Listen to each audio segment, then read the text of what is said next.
अब मैं आपको एक बहुत दिलचस्प कहानी सुनाने जा रही हूं। 35 साल बाद एक बहुत बड़ी गिरफ्तारी हुई है। सीबीआई ने श्रीनगर से शफात अहमद शांगलू नाम के एक शख्स को गिरफ्तार किया है, जो 1989 में हुए भारत के तत्कालीन गृह मंत्री मुफ्ती मोहम्मद सईद की बेटी रुबैया सईद के अपहरण में शामिल था। यह मामला सिर्फ एक किडनैपिंग केस नहीं था। इस घटना ने कश्मीर का इतिहास बदल दिया था। ये वो घटना थी जिसने कश्मीर में आतंकवाद को एक नया मोड़ दिया था।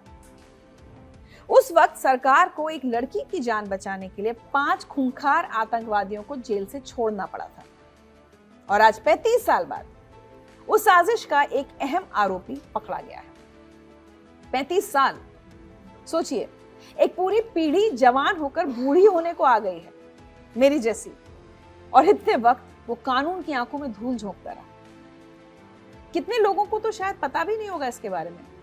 हमारी जेनजी को तो बिल्कुल भी नहीं, लेकिन मुझे अच्छी तरह याद है ये पूरा मामला। बहुत क्लियर याद है मुझे। मैं उस समय 10वीं कक्षा में 10th क्लास में पढ़ती थी। हम क्लास में इस केस की बातें किया करते थे, क्योंकि वो मोबाइल फोन या 24 आवर्स न्यूज का दौर तो था नहीं, तो हम बेसब्री से इस केस के अपडेट जानने का इंतजार करते थे। देश के गृह मंत्री की बेटी अगवा हुई थी, तो जाहिर है देश भर की नजरें इस खबर पर टिकी थी। चलिए इतिहास के कुछ पन्नों को पलटती हूँ और आपको बताती हूँ आखिर 1989 में हुआ क्या था। जो लोग इस केस के बारे में नहीं जानते वो ज्यादा ध्यान से सुने। ये शफात अहमद शांगलू कौन है, इस पूरे अपहरण में इसका क्या रोल था, और क्यों ये केस भारत के इतिहास में इतना अहम माना जाता है। बात दिसंबर 1989 की है। देश में नई सरकार बनी थी। वीपी सिंह प्रधानमंत्री थे और मुफ्ती मोहम्मद सईद गृह मंत्री बने थे। ये एक ऐतिहासिक पल था, क्योंकि मुफ्ती मोहम्मद सईद भारत के पहले मुस्लिम गृह मंत्री थे। अभी सरकार को बने कुछ ही दिन बीते थे कि कश्मीर से एक ऐसी खबर आई जिसने पूरी दिल्ली को, या कहें पूरे देश को, हिला दिया। तारीख थी 8 दिसंबर 1989। मुफ्ती मोहम्मद सईद की बेटी डॉक्टर रुबैया सईद उस वक्त श्रीनगर के एक अस्पताल में इंटर्नशिप कर रही थी। दोपहर का वक्त था। वो अपनी ड्यूटी खत्म करके एक मिनी बस से घर लौट रही थी। जैसे ही बस श्रीनगर के चांदपुरा इलाके के पास पहुंची, कुछ लड़कों ने बस को रुकवाया। वो बस में चढ़े और बंदूक की नोक पर रुबैया सईद को नीचे उतारा। उन्हें एक मारुति वैन में जबरदस्ती बिठाया गया और वो वैन वहां से रफू चक्कर हो गई। आप कल्पना कीजिए उस वक्त क्या हुआ होगा, क्या स्थिति थी। देश के होम मिनिस्टर की बेटी का दिन दहाड़े अपहरण हो गया था। ये कोई मामूली क्राइम नहीं था, ये सीधे सीधे भारत सरकार को चुनौती थी।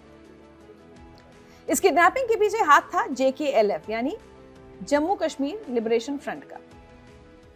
उस वक्त इस संगठन का सरगना यासीन मलिक था। उसने खुद इस पूरे ऑपरेशन को अंजाम दिया था। रुबैया ने बाद में कोर्ट में गवाही देते हुए बताया था कि यासीन मलिक अस्पताल के गेट पर मौजूद था और उसने ही उनकी पहचान करके अपने साथियों को इशारा किया था। रुबैया का अपहरण करने के बाद किडनैपर्स ने फोन किया और अपनी मांग रखी। उनकी मांग बहुत साफ लेकिन खतरनाक थी। उन्होंने कहा, अगर रुबैया को जिंदा देखना चाहते हो तो हमारे 5 साथियों को जेल से रिहा करो। ये 5 लोग कोई आम अपराधी नहीं थे, ये खूंखार आतंकवादी थे। अंदाजा लगाइए सरकार के सामने कितनी बड़ी दुविधा थी। एक तरफ एक पिता का दर्द था, मुफ्ती मोहम्मद सईद जो खुद देश के गृह मंत्री थे, उनकी बेटी की जान खतरे में थी, और दूसरी तरफ देश की सुरक्षा थी। अगर सरकार उनकी बात मान लेती तो संदेश जाता कि भारत सरकार कमजोर है और झुक सकती है। अगर नहीं मानती तो एक बेकसूर लड़की की जान जा सकती थी। दिल्ली में बैठकों का दौर शुरू हुआ। वीपी सिंह की सरकार पर बहुत दबाव था। फारूक अब्दुल्ला जो उस वक्त जम्मू कश्मीर के मुख्यमंत्री थे, वो इन आतंकवादियों को छोड़ने के सख्त खिलाफ थे। उनका मानना था कि अगर आज हम झुक गए तो कल को यह सिलसिला कभी नहीं रुकेगा। बात सही भी थी। नेगोशिएशंस का दौर चला।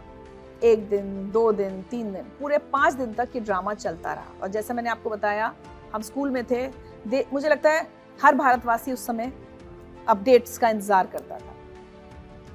कश्मीर घाटी में तनाव बहुत ज्यादा था। आखिरकार एक पिता का दर्द और राजनीतिक दबाव जीत गया। वीपी सिंह की सरकार ने हथियार डाल दिए। सरकार ने उन 5 आतंकवादियों को छोड़ने का फैसला कर लिया। उनके नाम थे जावेद अहमद जरगर, अब्दुल हमीद शेख, शेर खान, नूर मोहम्मद कलवाल और अल्ताफ अहमद। 13 दिसंबर 1989 को इन 5 को रिहा कर दिया गया। और इसके बदले में कुछ ही घंटों बाद रुबैया सईद को सुरक्षित छोड़ दिया गया। ऊपर से देखने में लगा कि सब ठीक हो गया, बेटी घर वापस आ गई, लेकिन असल में उस दिन भारत कश्मीर में एक बहुत बड़ी मनोवैज्ञानिक लड़ाई हार गया था। यह पहली बार था जब भारत सरकार ने आतंकवादियों की मांग मान ली थी। जब लोगों ने देखा कि भारत जैसी बड़ी ताकत मुट्ठी भर बंदूकधारियों के आगे झुक गई, तो आतंकवादियों का हौसला 7वें आसमान पर पहुंच गया। सड़कों पर जश्न मनाया गया। वो 5 आतंकवादी हीरो की तरह जेल से बाहर आए। इसे कश्मीर में आतंकवाद का टर्निंग पॉइंट कहा जाता है। इसके बाद कश्मीर में किडनैपिंग और हमलों की बाढ़ सी आ गई। जुलाई 2012 में नेशनल सिक्योरिटी ग्रुप के पूर्व मेजर जनरल ओपी कौशिक ने इस मामले में सनसनीखेज दावा किया था। उन्होंने कहा था कि रुबैया के पिता और तत्कालीन गृह मंत्री मुफ्ती मोहम्मद सईद ही नहीं चाहते थे कि उनकी बेटी जल्द रिहा हो। आप समझ रहे हैं इशारा किस तरफ है। उन्होंने बताया कि अपहरण की सूचना मिलने के 5 मिनट के अंदर ही एनएसजी ने पता लगा लिया था कि रुबैया को कहां रखा गया है। कौशिक ने खुद गृह मंत्री को बताया था कि रुबैया को कुछ देर में ही सुरक्षित रिहा करा लिया जाएगा, लेकिन गृह मंत्री ने उनकी बात को अनसुना कर दिया और निर्देश दिए कि वो फौरन मीटिंग से बाहर जाकर एनएसजी को पीछे हटाएं। इसके बाद रुबैया को छुड़ाने के लिए 5 खूंखार आतंकियों को छोड़ दिया गया। इसलिए कई एक्सपर्ट्स मानते हैं कि अगर उस दिन सरकार ने वो फैसला ना लिया होता तो शायद कश्मीर के हालात कुछ और होते। अब आते हैं एक बहुत अहम सवाल पर। 1989 से आज तक इस केस में क्या क्या कार्रवाई हुई? इस हाई प्रोफाइल किडनैपिंग का मास्टरमाइंड था जेकेएलएफ नेता अशफाक माजिद वानी। वो पहले जम्मू कश्मीर का एथलीट था। बकौल अशफाक वो लोग कुछ ऐसा करना चाहते थे जिससे सरकार हिल जाए और मुफ्ती मोहम्मद सईद के होम मिनिस्टर बनते ही उन्हें ये मौका मिल गया। 31 मार्च 1990 को सिक्योरिटी फोर्सेस ने अशफाक वानी को एक एनकाउंटर में मार गिराया। फिर केस सीबीआई को ट्रांसफर कर दिया गया। सीबीआई ने यासीन मलिक और उसके साथियों के खिलाफ इनाम घोषित किए। उसके बाद सालों तक ये केस ठंडे बस्ते में पड़ा रहा। यासीन मलिक ने बाद में हिंसा छोड़ने का ऐलान किया और अलगाववादी राजनीति में आ गया। फिर 2019 में एनआईए ने यासीन मलिक को 2017 के एक टेरर फंडिंग केस में गिरफ्तार किया। 2022 मई में एक स्पेशल एनआईए कोर्ट ने यासीन मलिक को उम्र कैद की सजा सुनाई। फिलहाल वो दिल्ली की तिहाड़ जेल में बंद है। जुलाई 2022 में रुबैया सईद ने जम्मू की टाडा कोर्ट में गवाही दी। उन्होंने साफ शब्दों में कहा कि यासीन मलिक उनके किडनैपर्स में से एक था। उन्होंने यासीन मलिक समेत 4 और लोगों को पहचाना। फरवरी 2023 में एक और गवाह ने रुबैया की गवाही का समर्थन किया। यानी ये पक्का हो गया कि यासीन मलिक ने ही रुबैया सईद का अपहरण किया था। अब वापस आते हैं आज की खबर पर। 8 दिसंबर को इस केस को 36 साल हो जाएंगे। इस दौरान कई आरोपी मारे गए, कुछ जेल में हैं जबकि कुछ अब भी फरार हैं। इन्हीं में से एक था शफात अहमद शांगलू। अब आप पूछेंगे कि इसका रोल क्या था? तो किसी भी बड़े क्राइम में सिर्फ वो लोग शामिल नहीं होते जो बंदूक चलाते हैं। उनके पीछे लॉजिस्टिक्स संभालने वाले, पैसे का इंतजाम करने वाले और प्लानिंग करने वाले लोग भी होते हैं। सीबीआई के मुताबिक शफात अहमद शांगलू जेकेएलएफ का एक पदाधिकारी था और वो संगठन के लिए फाइनेंस यानी पैसों का लेन देन संभालता था।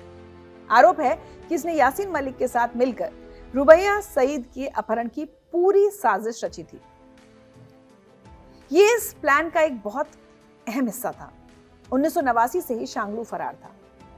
सोचिए 35 साल तक छिपना कितना मुश्किल काम है, लेकिन वो श्रीनगर में ही या उसके आसपास कहीं छिपा रहा और पुलिस के हाथ नहीं लगा। अब क्या ही कहें उसको। उस पर 10 लाख रुपए का इनाम भी रखा गया था। आखिरकार सीबीआई और जम्मू कश्मीर पुलिस ने एक खुफिया जानकारी के आधार पर उसे श्रीनगर के इशबर निशात इलाके से गिरफ्तार कर लिया। शफात अहमद शांगलू की गिरफ्तारी सिर्फ एक पुलिस केस की कामयाबी नहीं है, ये एक बहुत बड़ा मैसेज है। ये बताता है कि वक्त चाहे कितना भी लग जाए, फाइलें चाहे कितनी भी पुरानी हो जाएं और धूल की कितनी भी परतें उन पर जम जाएं, इंसाफ अपना रास्ता खोज ही लेता है। 35 साल पहले जिन लोगों को लगा था कि उन्होंने सिस्टम को हरा दिया है, आज वो एक एक करके सलाखों के पीछे जा रहे हैं। यासीन मलिक पहले से ही जेल में है और अब उसका ये पुराना साथी भी पकड़ा गया है। रुबैया सईद जो अब तमिलनाडु में एक आम जिंदगी जी रही हैं, उनके लिए शायद ये घाव फिर से हरा हो गया हो, लेकिन ये गिरफ्तारी तसल्ली जरूर देती है कि गुनहगार बच नहीं सकते। और जैसा मैंने शुरू में कहा था, हमारी पीढ़ी के लिए किडनैपिंग केस बहुत बड़ा था, लेकिन हमारे बाद की पीढ़ियों को शायद इसके बारे में पता भी ना हो। जिनको पता था उनको याद दिलाने की और जिन्हें नहीं पता था उन्हें बताने की हमने एक कोशिश की है। आप अपनी राय इस पर हमारे साथ जरूर साझा करें।